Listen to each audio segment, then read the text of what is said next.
আসসালামু আলাইকুম। সারা বিশ্ব যখন অ্যাপস্টিন ফাইলস নিয়ে পড়ে আছে, ঠিক তখনই সবকিছুকে পাশ কাটিয়ে দীর্ঘ ১.৫ বছর পর অনেকটা ঢাকঢোল পিটিয়ে দেশে ফিরেছেন বাংলার জেফরি এপস্টিন আর এস ফাহিম চৌধুরী। দেশের নতুন সরকার শপথ নিয়েছে মাত্র কয়েকদিন হলো, আর সবারই প্রত্যাশা থাকে নতুন সরকারের পথ চলা শুরু হবে সত্য ও ন্যায়ের সাথে, সকল অন্যায় ও অপরাধের বিরুদ্ধে আপোষহীনতার সাথে।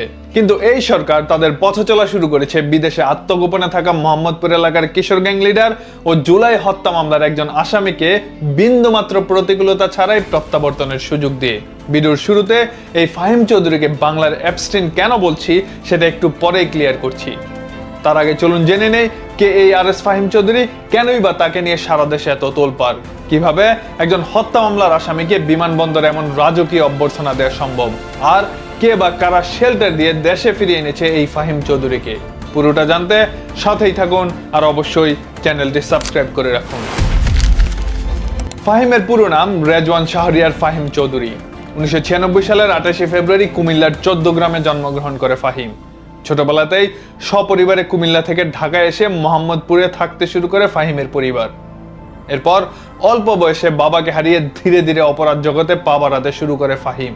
এক সময়ে ফাহিম হয়ে ওঠে ঢাকার অপরাধ জগতের রাজধানী খ্যাত মোহাম্মদপুরের এক পরিচিত মুখ।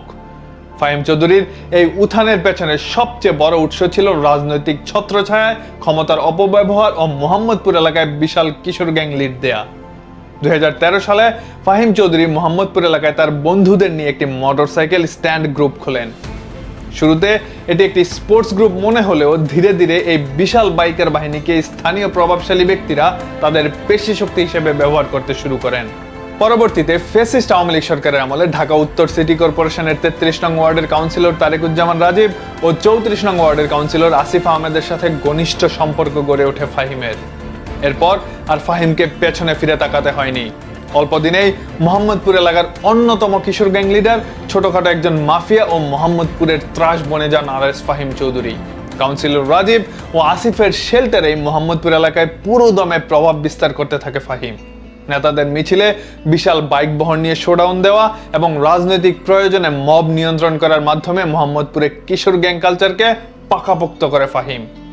স্থানীয় পর্যায়ে অভিযোগ রয়েছে ফাহিম চৌধুরী নিজের বাইকের গ্রুপকে ব্যবহার করে এলাকায় চাঁদাবাজি, দখলদারিত্ব এবং আধিপত্য বিস্তারের মতো অপরাধমূলক কাজের সাথে সরাসরি সম্পৃক্ত ছিলেন। চলুন এবার আসি মূল আলোচনায়। সাম্প্রতিক সময়ে আর এস ফাহিম চৌধুরীকে নিয়ে তীব্র আলোচনা সমালোচনার প্রেক্ষাপট হলো 24 জুলাই আন্দোলন। জুলাই আন্দোলনের সময় ফাহিম চৌধুরী মোহাম্মদপুর ও আদাবর এলাকায় আন্দোলনরত ছাত্র জনতার উপর সরাসরি হামলায় অংশ নেন। জুলাই আন্দোলন চলাকালীন বিভিন্ন সময়ে সাবেক কাউন্সিলর রাজীব ও আসিফের সশস্ত্র ক্যাডার বাহিনীর সাথে ফাহিমকেও অস্ত্র হাতে মহড়া দিতে দেখা যায়। শুধু তাই নয়, একটি ভিডিও ফুটেজে দেখা যায় ফাহিম চৌধুরী নিজেও ছাত্রদের লক্ষ্য করে গুলি চালিয়েছেন। যখন ফ্যাসিস্ট হাসিনার নির্দেশে একের পর এক নিরপরাধ ছাত্রদের নির্মমভাবে হত্যা করা হচ্ছিল, তখন এই ফাহিম চৌধুরী ফোন কলে গুলির শব্দ নিয়ে উপহাস করেন এবং ছাত্রদের মৃত্যু নিয়ে বিদ্রুপাত্মক মন্তব্য করেন।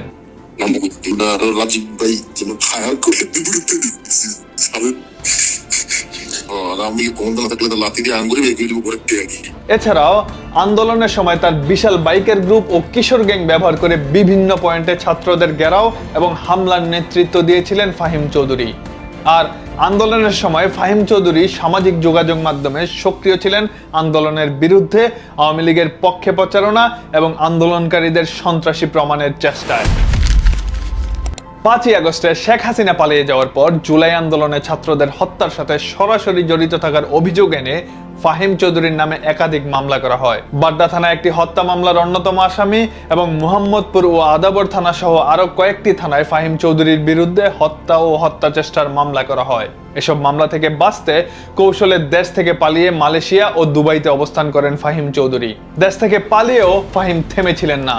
প্রতিনিয়তই ভিডিও কন্টেন্ট ও ব্লগ বানিয়ে ফ্যাসিস্ট আওয়ামী লীগের সাফাই ও আন্দোলনের বিরুদ্ধে উপহাস ও বিদ্রুপাত্মক মন্তব্য করে গেছেন। কিন্তু হঠাৎ করে দীর্ঘ 1.5 বছর পর ঢাকঢোল পিটিয়ে বিমানবন্দরের রাজকীয় অভ্যর্থনা নিয়ে আর ছাদ খোলা গাড়িতে অনেকটা বীরের বেশে দেশে ফিরেছেন জুলাই হত্যা মামলার আসামি ও অপরাধ জগতের মাফিয়া এই আর এস ফাহিম চৌধুরী। বিষয়টা কি সত্যি অবাক করার মতো না?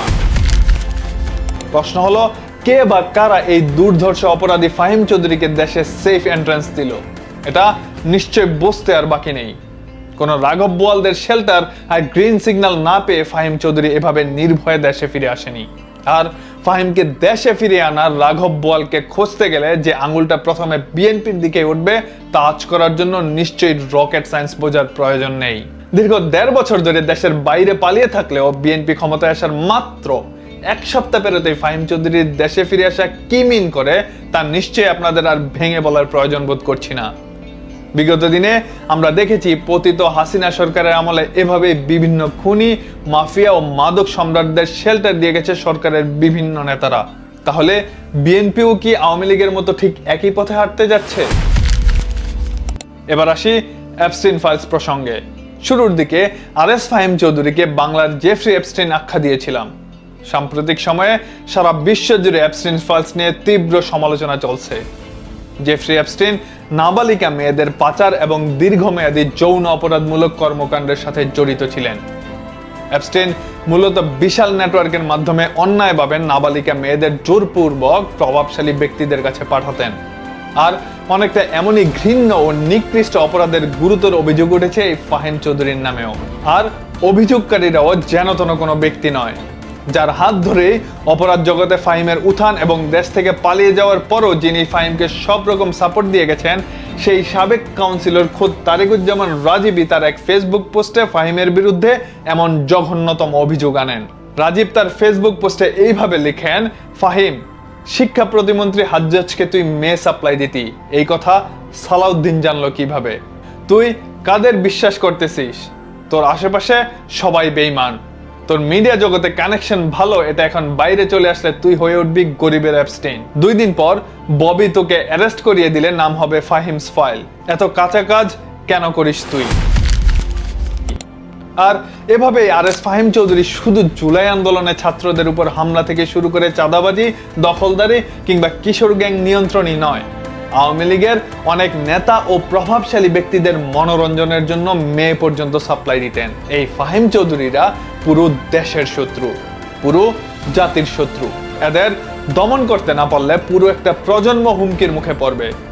সর্বোপরি আমাদের প্রত্যাশা নতুন সরকার তাদের সকল অতীত ইতিহাসকে পেছনে ফেলে ন্যায় ও সত্যের পথে নতুন উদ্যমে এগিয়ে যাক। ফাহিমের মতো কোনো অপরাধী যেন আবার নতুন করে মাফিয়াতন্ত্র গড়ে তোলার সাহস না পায়। আওয়ামী রেজিমের মতো মাফিয়ারা যেন তাদের ভিত শক্ত করতে না পারে।